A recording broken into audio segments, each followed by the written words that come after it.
Jadilah seperti pohon, memberi naungan mereka yang membutuhkan, menghasilkan buah bagi mereka yang mencarinya, dan tetap bertahan meskipun badai datang.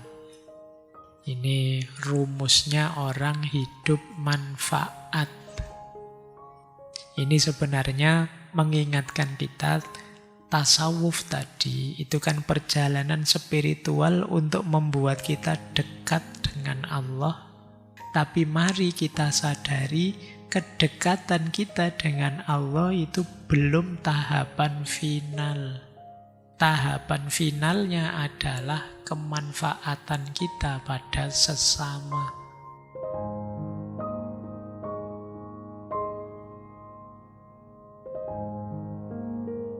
Assalamualaikum warahmatullahi wabarakatuh.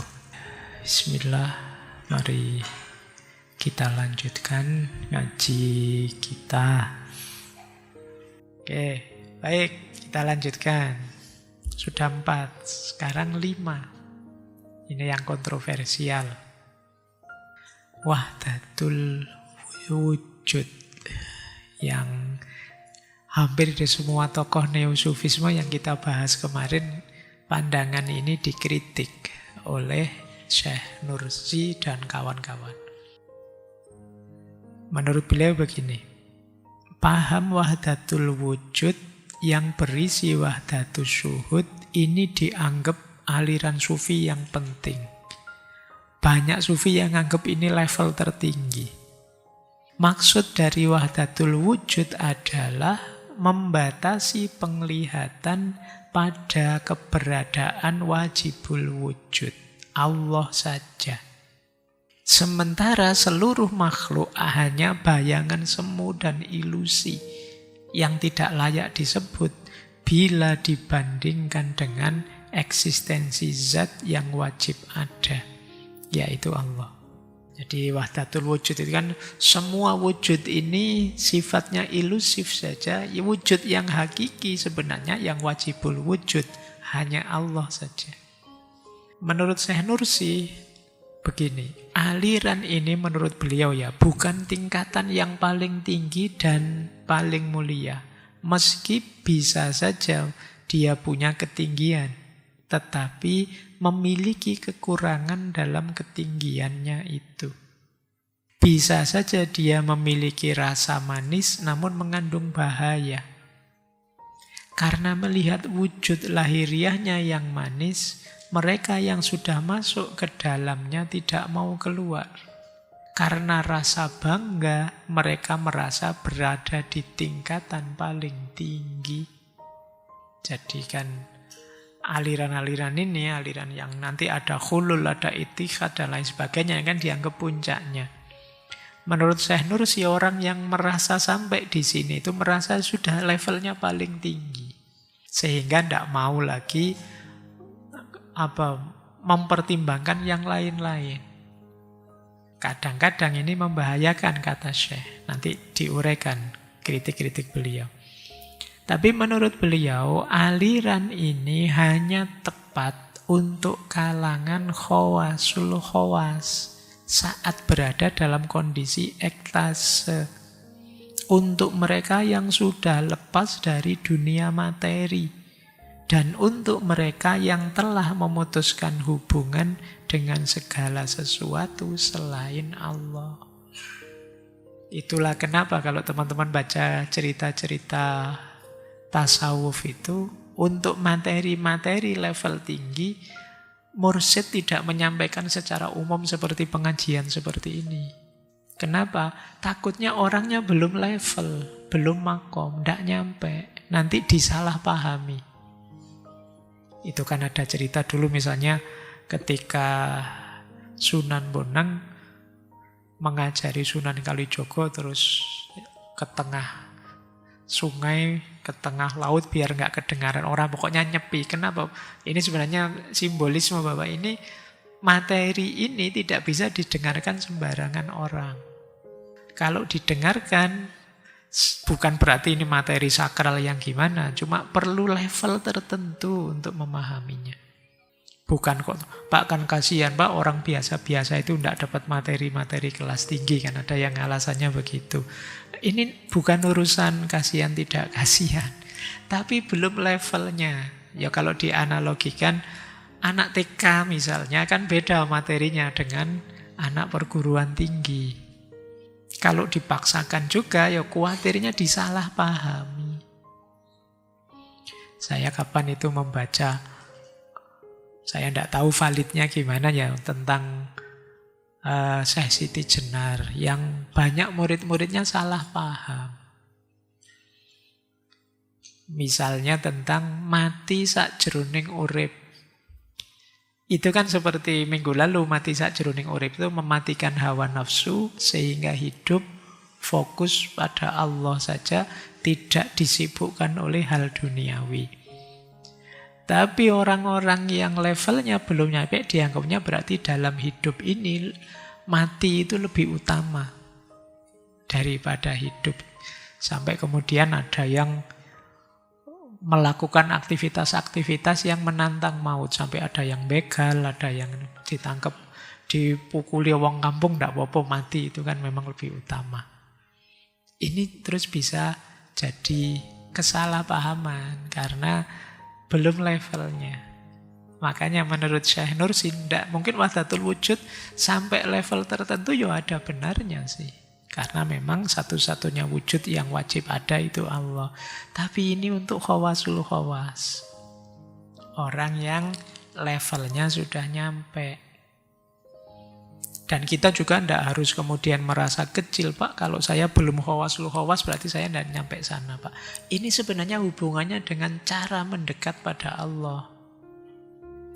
Allah sendiri kok yang menempatkan kita di makom kita sekarang. Kalau istilahnya minggu lalu saya Abdul Qadir Al-Jazairi, istiqdad.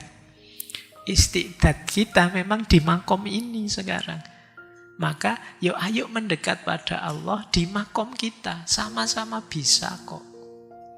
Karena ini hubungannya dengan ridhonya Allah pada kita. Kalau kalian masih mahasiswa, jadilah mahasiswa sebaik yang kalian mampu. Di jalur itu kalian bisa dekat dengan Allah. Kalau kalian jadi guru, jadi dosen, jadi petani, ya bertani sebaik-baiknya. Insya Allah kalau kita jadi petani yang baik sesuai dengan norma, tuntunan, akhlak, adab, dan lain sebagainya, lewat jalur itu kita bisa mendatangkan ridhonya Allah. Orang yang para wali yang makomnya tinggi juga mendekat pada Allah di jalurnya. Kalau istilahnya Syekh Ibnu Athaillah As-Sakandari, manusia itu ada yang di makom tajrid, ada yang di makom asbab. Tidak masalah, tidak harus kita sesali, Pak, saya kok di asbab itu masih harus kerja, masih harus ikhtiar, masih harus belajar, itu makom asbab. Kalau orang tajrid itu sepenuhnya hidup untuk Allah saja. Tidak mikir dunia apapun lagi, pasrah, terserah Allah memberi apa, mengarahkan kemana, itu makom tajrid. Kita semua ini makomnya makom asbab sebenarnya. Tapi tidak masalah, dengan makom itu pun kita bisa datang dekat pada Allah.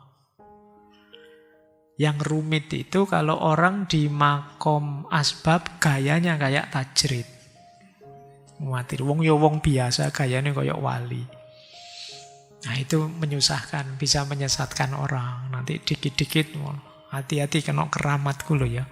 Hati-hati. Nah itu padahal ya dia makomnya masih makom asbab. Atau orang yang kasihan itu orang yang sebenarnya makomnya tajrid tapi malah menurunkan levelnya ke level asbab, malah ngurusi hal-hal yang tidak penting, urusan duniawi ini, duniawi itu, politik ini, politik itu. Eman-eman dia makomnya sudah tajrid.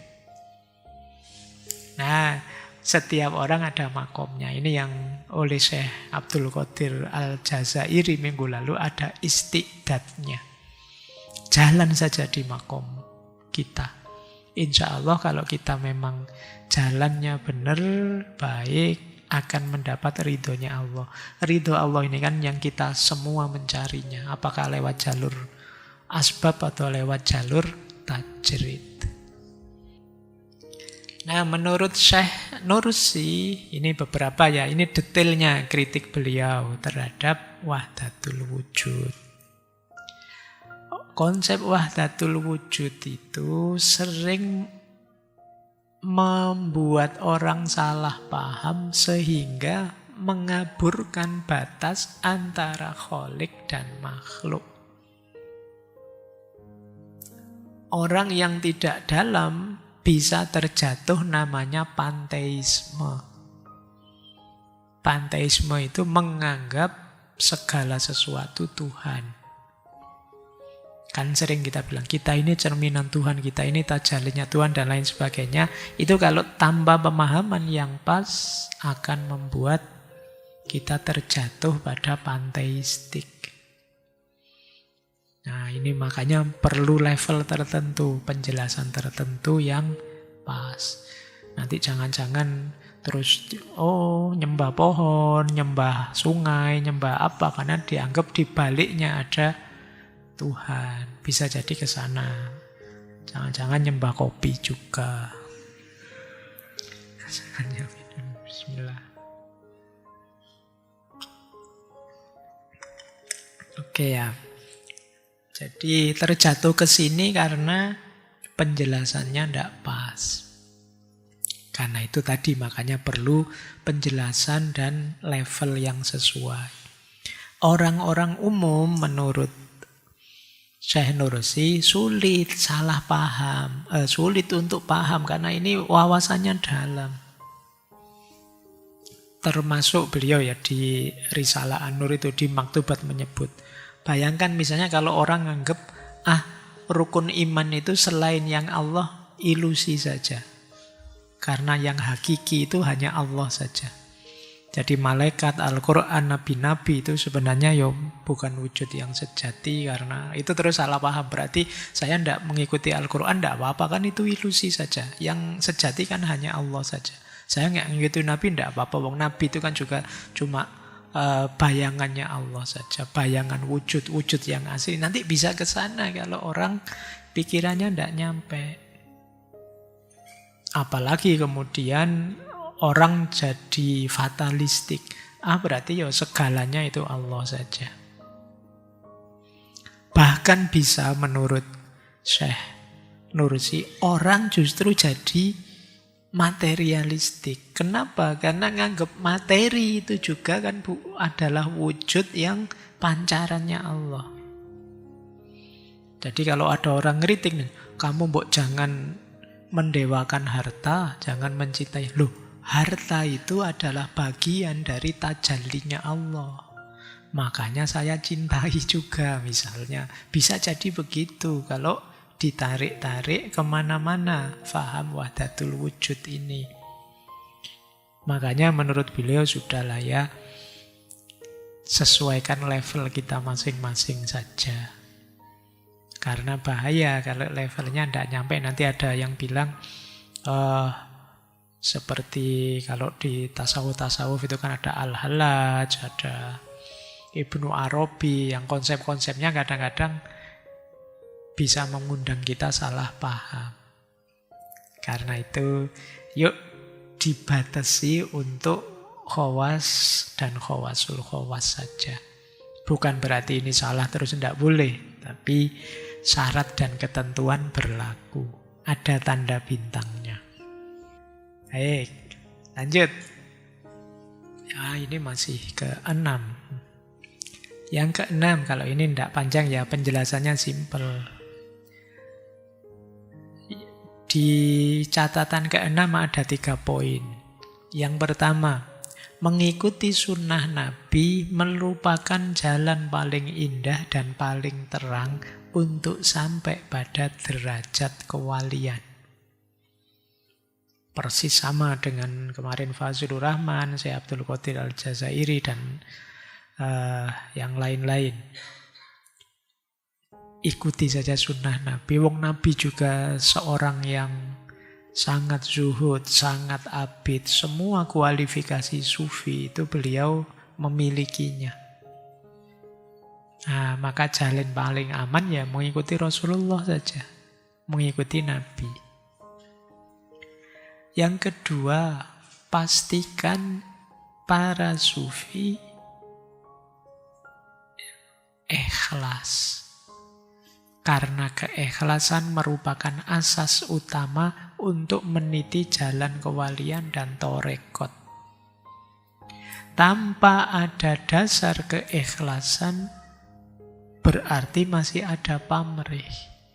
Kalau itu masih ada pamrih macam-macam yang selain Allah, ya kewalian yang seharusnya berkualitas tinggi, torekot yang seharusnya mendalam, pada akhirnya ya jadi dangkal untuk kepentingan sesaat. Menempuh jalan kewalian biar dihormati orang, Pak. Biar kaya, Pak. Kalau nanti ceramah sangune gede, Pak. Karena dianggap wali, Pak. Nah ini jalan yang tidak ikhlas.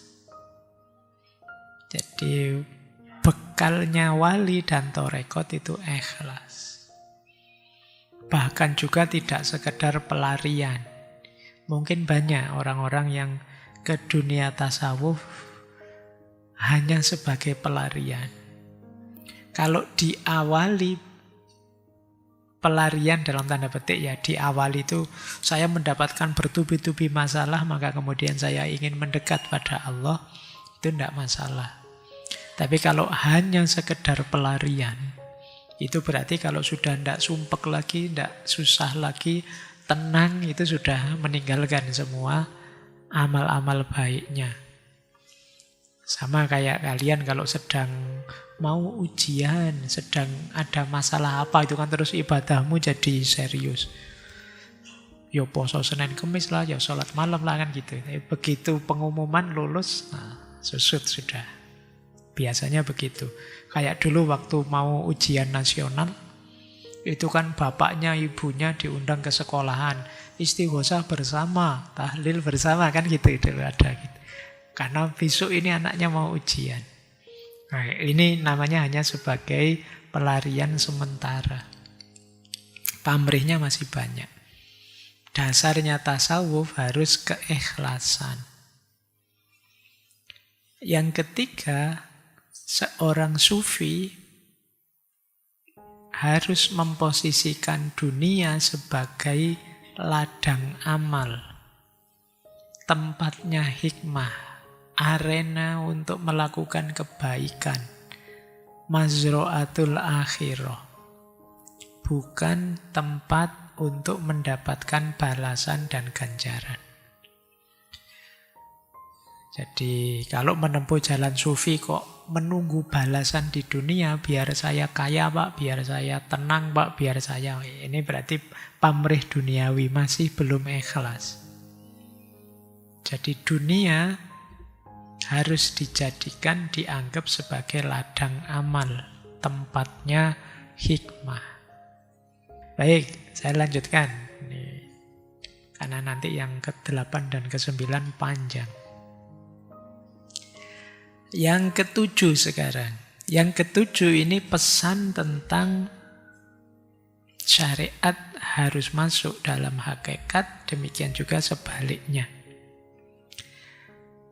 Yang nomor 7 ada 4 poin. Yang pertama, syariat merupakan buah dari pesan ilahi yang bersumber langsung tanpa penghalang dari rububiyah mutlak dengan rahasia ahadiyah. Maka dari itu derajat dan kedudukan tertinggi dalam torekot dan hakikat tidak boleh keluar dari ruang lingkup syariat. Ya, jadi jangan lupa syariat itu sumbernya wahyu. Wahyu itu pesan dari Allah langsung kepada kekasihnya, nabinya.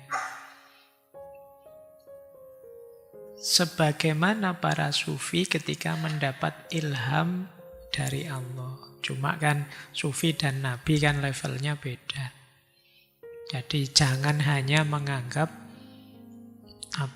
syariat itu, Pak, itu kan Al-Quran itu kan tertulis, Pak. Sementara para wali itu dapat inspirasi langsung dari Allah, Pak. Ilham langsung dari Allah, Pak. Iya, tapi Al-Quran itu dulunya juga wahyu langsung dari Allah. Maka tidak boleh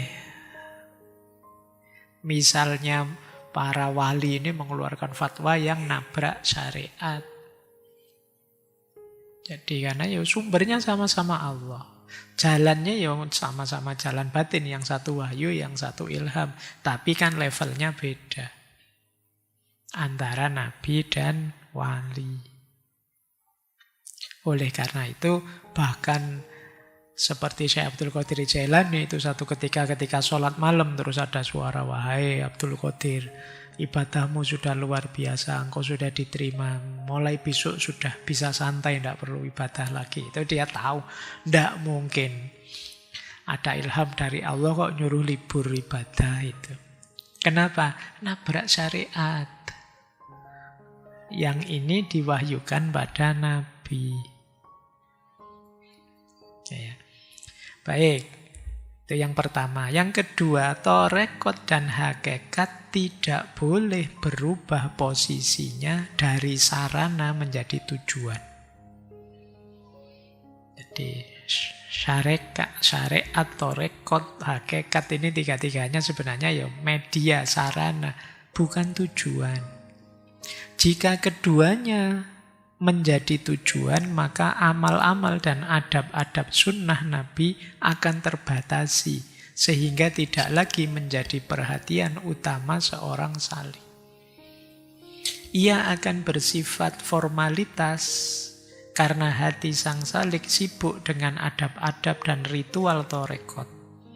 Dengan kata lain, ia lebih sibuk dengan khalaqah dzikir dibandingkan sholat. Dia lebih tertarik dengan wirid torekot daripada kewajiban agama. Dia lebih komitmen meninggalkan hal-hal yang bertentangan dengan adab torekot daripada menjauhi dosa besar. Nah, ini peringatan dari beliau ya. Torekot dan hakikat itu sarana, bukan tujuan. Jadi, kalau kita jadikan tujuan, ya berarti nanti dinomor satukan. Padahal dia hanya media, hanya sarana. Banyak di antara kita, seperti dijelaskan tadi, sibuk dengan khalaqah dzikir dibandingkan sholat. Jadi kalau ketinggalan dzikirnya panik luar biasa, tapi begitu ketinggalan sholat, gampang lah, nanti bisa dijamak, bisa diqodho, dan lain sebagainya. Ini logikanya jadi kebalik. Lebih tertarik wirid torekot daripada kewajiban agama. Jadi disuruh sedekah males, disuruh zakat nanti sajalah, haji kapan-kapan saja. Tapi kalau diajak wirid ini amalkanlah, dibaca sekian kali 40 hari bisa membuat kita bla bla bla bla. Semangatnya luar biasa. Berkomitmen meninggalkan hal-hal yang bertentangan dengan adab daripada menjauhi dosa besar. Ini kadang-kadang kebalik.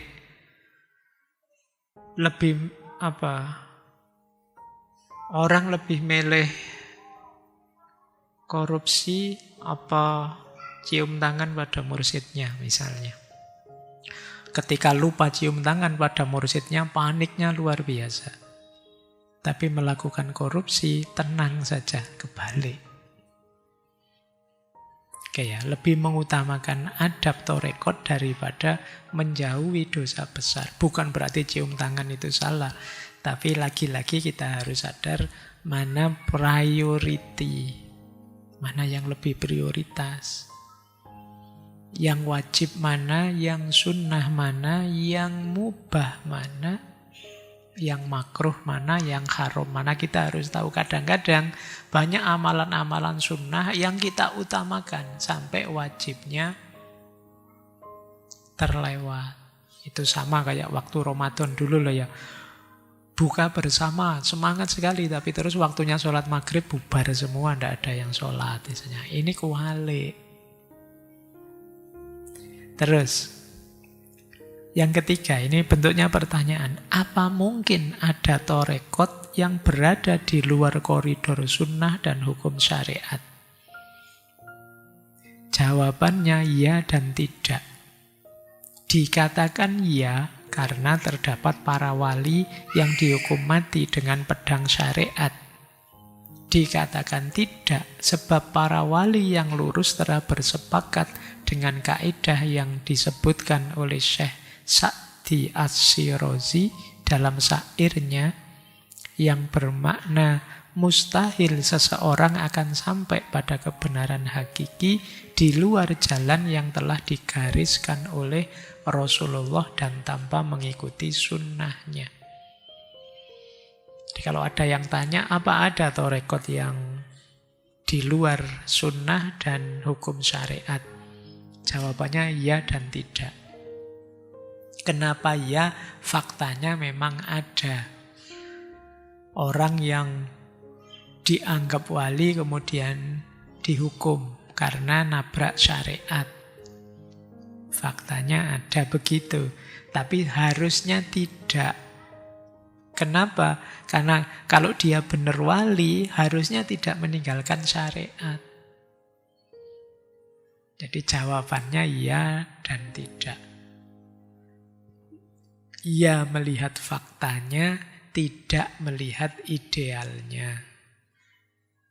Makanya kan sekarang ada istilah, ada tarekat yang mu'tabaro, ada yang wairu mu'tabaro. Ini mungkin dengan pertimbangan ini. Yang keempat, sejumlah orang yang berasal dari kelompok sesat dan ahli bid'ah termasuk yang dapat diterima oleh umat. Namun ada juga orang-orang seperti mereka yang ditolak dan dijauhi oleh umat. Padahal secara zahir keduanya tidak berbeda. Ini yang keempat ini menegaskan ukurannya bukan berapa banyak pengikutnya. Karena kadang-kadang sama-sama bid'ah tapi yang di sini pengikutnya banyak, yang di situ pengikutnya sedikit. Sama-sama sesatnya sih, tapi kalau di negara ini dianggap lurus-lurus saja. Tapi di negara sana itu dianggap sesat. Maka kita tidak boleh tertipu dengan pengakuan dan penerimaan atau jumlah anggotanya. Ini rumus keempat dari catatan ketujuh. Sekarang ke-8. Catatan ke-8 itu isinya juga 8. Oh, ini sampai jam 12 nanti. Ya. Catatan ke-8 tentang bahayanya tasawuf dan tarekat dalam tanda. Jadi ada resikonya, kita harus hati-hati. Bahaya pertama, ketergelinciran yang dialami para salik yang tidak mengikuti sunnah Nabi ialah keyakinannya bahwa tingkat kewalian lebih tinggi daripada kenabian. Hati-hati, saking mengagungkannya terhadap para wali sampai menganggapnya lebih tinggi daripada Nabi. Ini bahaya pertama. Bahaya kedua, sikap sebagian kalangan ekstrim yang lebih memuliakan wali daripada para sahabat Nabi. Bahkan menganggap mereka berada pada derajat yang sama dengan para Nabi. Ini melanjutkan yang pertama ya. Tidak hanya dengan Nabi, tapi kadang-kadang ada yang anggap para wali lebih dari para sahabat Nabi. Ini juga ketergelinciran namanya. Bahaya ketiga, sikap sebagian kalangan tarekat yang fanatik, yang menganggap wirid tarekatnya lebih utama daripada zikir yang berasal dari Rasulullah. Zikir dan wirid itu sunnah sih. Tapi silahkan saja mau mewiridkan tarekat, monggo, tapi tidak boleh nganggap ini lebih utama loh daripada yang dipesankan oleh Rasulullah, pikirnya yang diwariskan oleh Rasulullah. Kalau ini masalah sudah. Itu lanjutan dari menganggap kewalian lebih tinggi daripada kenabian. Yang keempat, sebagian salik berlebihan. terhadap tarekat dengan menganggap bahwa ilham itu sama dengan wahyu. Ini tadi sedikit sudah saya jelaskan banyak. Ya beda lah levelnya antara wahyu dengan ilham. Karena wahyu yang sudah dikodifikasi dalam Al-Quran itu sudah pakem, sudah paten. Sementara ilham itu subjektif untuk masing-masing sufi, masing-masing wali yang dicintai oleh Allah. Kalau wahyu untuk kita semua. Bahaya kelima, sebagian ahli sufi yang tidak memahami rahasia tarekat dalam kedudukannya sebagai sarana bukan sebagai tujuan, kadang-kadang mereka lebih tertarik pada karomah-karomah dan zauk spiritual. Dianggapnya ukuran benar salahnya itu tergantung karomahnya. Orang ini bisa berjalan di atas air loh. Orang ini bisa nebak masa depan loh. Kan kita sering ini kita jadikan standar. Padahal harusnya bukan itu sih. Kewalian seseorang itu. Bahaya keenam.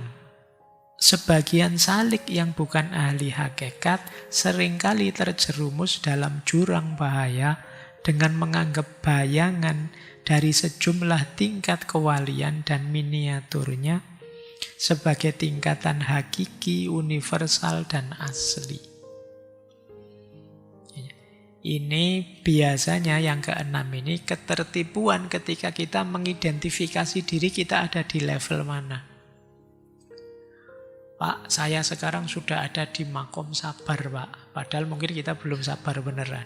Saya sekarang sudah bisa khawasul khawas kurang sedikit, Pak. Saya ini yang kelima. Jadi mendiagnosis diri levelku ada di mana. Ini kita sering terjerumus. Padahal itu masih ilusi, masih bayangan kita sendiri saja. Sehingga kadang-kadang kita jatuh pada kesombongan. Bahaya ketujuh.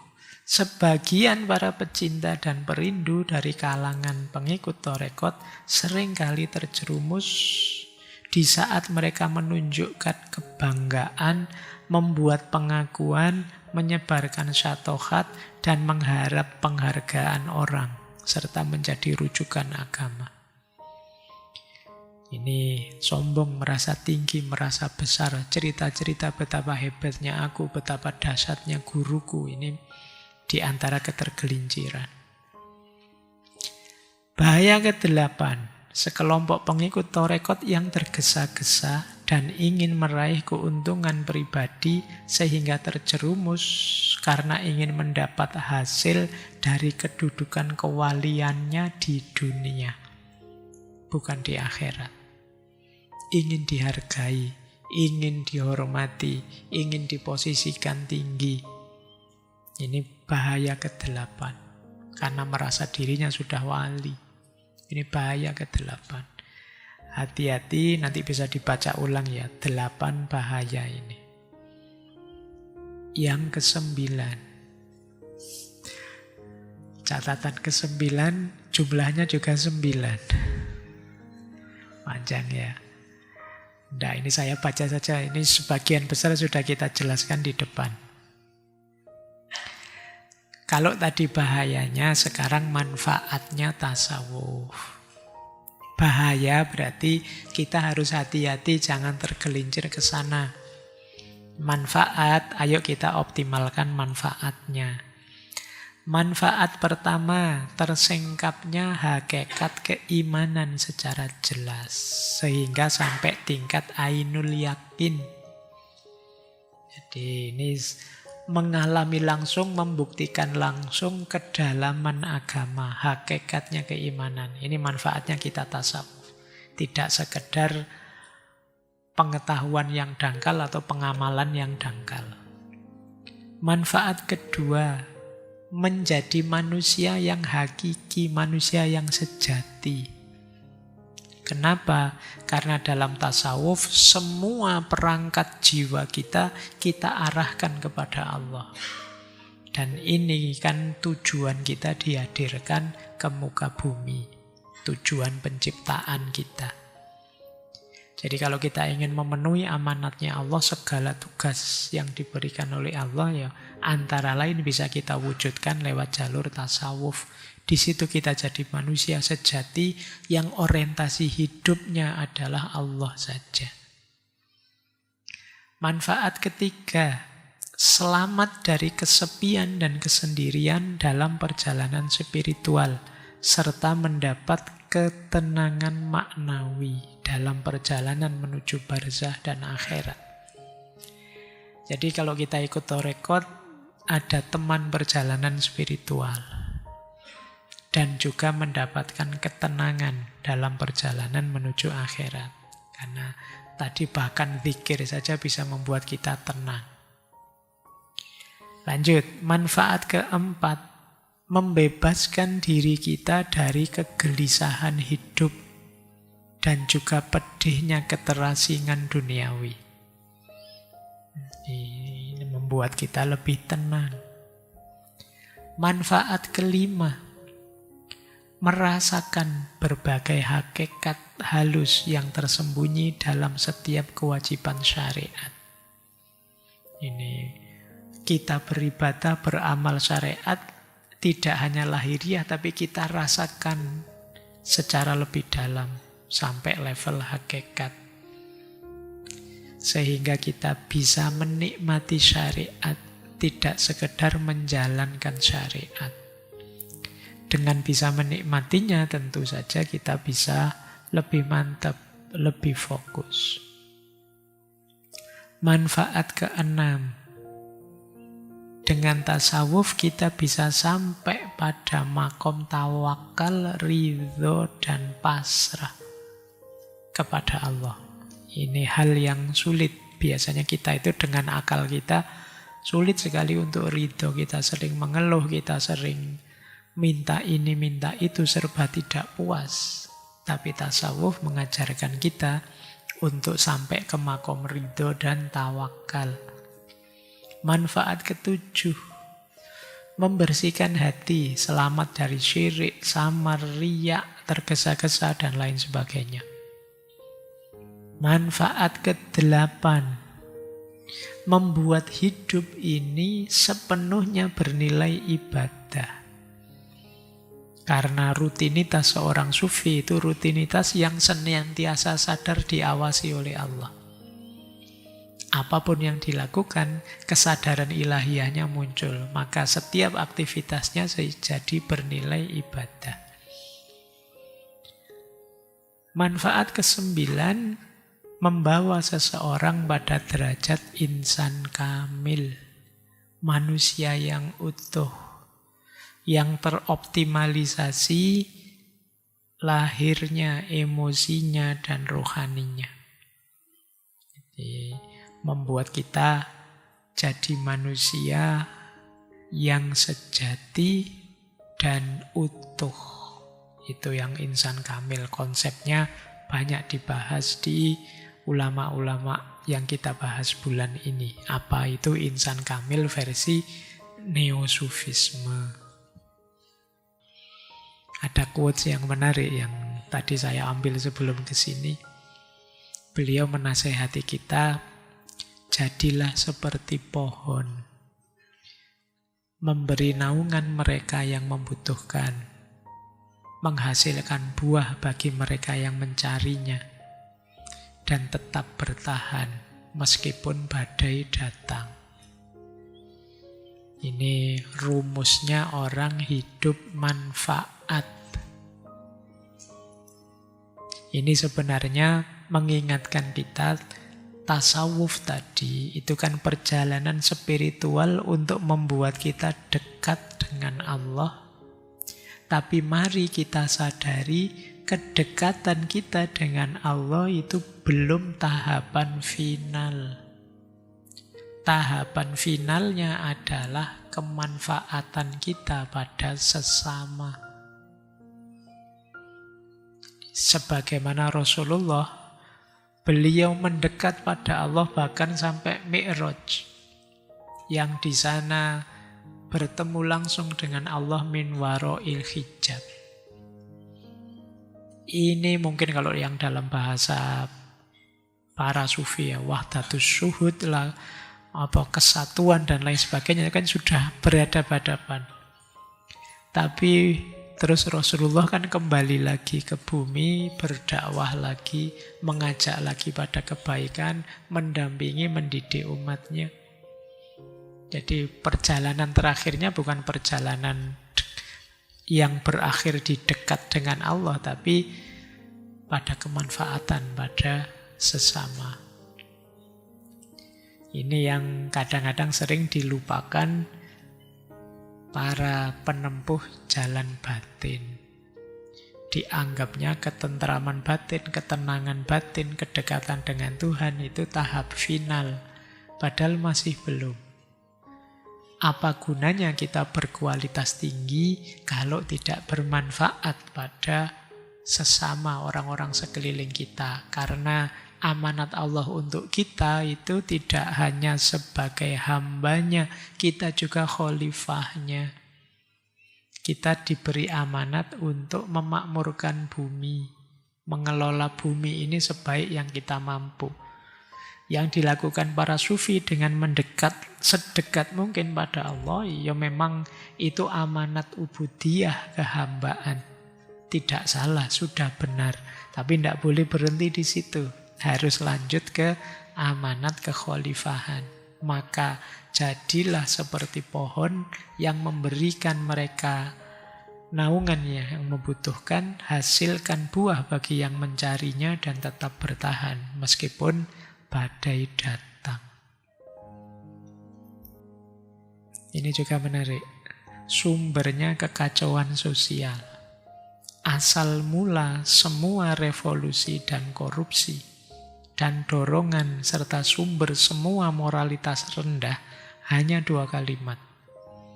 Kalimat pertama, selama aku kenyang, apa urusanku jika orang lain mati kelaparan?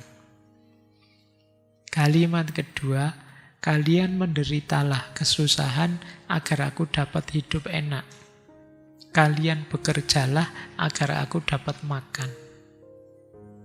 Kalau ini lawannya tadi ya, kalau tadi kepedulian pada sesama, kalau ini egoisme, tidak peduli sesama. Asal aku dekat dengan Allah, urusan apa dengan kamu yang masih sesat, masih rusak, bukan urusanku. Nah ini ketidakpedulian. Atau yang kedua, kamu yang kerja, aku yang enak. Kamu yang capek, aku yang dapat enaknya. Ini juga bentuk egoisme. Sudahlah kamu saja yang jadi sufi, yang levelnya tinggi, yang doanya diterima. Nanti kamu tinggal mendoakan aku untuk masuk surga. Kan gitu aja. Nah ini kamu tidak mau kerja, nyari enaknya saja. Jadi kalau kalimat pertama, aku sudah enak tapi tidak peduli yang lain. Kalau yang kedua, nyari enaknya saja, tidak mau susah. Dua mental ini nanti yang menghancurkan hidup sosial kita. Baik, sudah jam 10, terakhir. Kalau engkau menginginkan musuh, nafsumu sudah cukup. Kalau engkau menginginkan nasihat, kematian sudah cukup. Jadi tidak harus terlalu berpanjang teori. Ngapain kamu nyari musuh kemana-mana? Semua yang tidak suka kamu komentari jelek, kamu serang, kamu kritik. Kalau kamu memang nganggur nyari musuh, ada musuh besarmu yang siap sejak dulu. Nafsumu. Kalau kamu ingin nasihat, kematian sudah cukup. Apa kita tidak sadar bahwa pada akhirnya kita semua akan sampai pada titik kematian itu? Untuk melakukan kebaikan, apalagi yang kita tunggu? Toh kita tidak tahu jatah waktu kita kapan. Apa yang mau kita sombongkan, pada akhirnya kita semua akan dikuburkan di bawah tanah. Apa yang mau kita banggakan? Apa yang mau kita tinggi-tinggikan? Setiap kali ada kematian, semoga jadi pelajaran untuk membuat kita jadi manusia yang lebih baik, lebih sadar, lebih ngerti berhenti untuk melakukan kebaikan. Jadi ini boleh jadi pengingat kita ya. Ngapain sih selalu nyari konfrontasi saja, konflik saja dengan yang lain? Mbok yo kita rukun, kerjasama, saling membantu. Kalau memang perlu musuh, ndak usah kemana-mana, nafsumu sudah cukup. Dan kalau memang ingin nasihat, kematian sudah cukup. Baik, saya kira itu ya untuk malam hari ini. Jadi semoga semakin memperjelas gambaran seperti apa sih sufisme baru atau neosufisme itu. Saya akhiri sekian untuk malam hari ini. Kurang lebihnya mohon dimaafkan. Wallahul muwaffiq, wallahu a'lamu bissawab. Wassalamualaikum warahmatullahi wabarakatuh.